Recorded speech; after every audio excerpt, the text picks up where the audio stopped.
often talk here on the show about the terrible thing that is age, and I don't mean that in a cruel way. It affects everybody from the moment you're born, doesn't it? Everybody, have you ever noticed, wants to know what year were you born? Where did you go to school? How old are you? Like they're ready to seal on the lid at any moment, because how dare you still want to live, get out there and be useful to your community? And as I said, my motto is this for everybody out there: whatever the problems that we all have, whether you can't move around as well as you used to in your 20s or whatever, we all have that problem, don't we? Just get out there and live, whether it be enjoying books that you like, a radio program, seeing friends, talking to people on the telephone. It's all about being positive. And when I share these stories with you, it's really because I want to make sure that you understand, that I understand, of course, that life is for living. It's not about sitting back and thinking, I've got this problem now. You can overcome everything with a state of mind. That's why I'm absolutely thrilled by this particular gentleman, who's now over 70, but still remains one of Britain's biggest radio stars and has officially just picked up an award. Let me explain. Hi, good morning. Nice to see you. Hope you're well today. Lovely, lovely, lovely to have your company. And this really is all about that. I mean, when you think about it, Ken Bruce was the biggest star over on BBC Radio 2.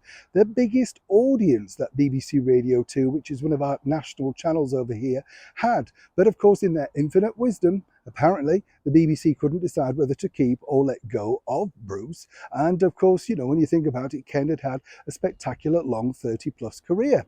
Now, according to them, they were ready to offer him a contract, but according to him, the agent had called and it took too long and nobody really seemed that keen. So now Ken Bruce has literally gone over, quite literally, to a rival channel, a commercial radio station called Greatest Hits Radio, doing incredibly well. As I say, over 70, taking his audience and his pop quiz, and is launching a brand new TV version of said show later on over here in the United Kingdom.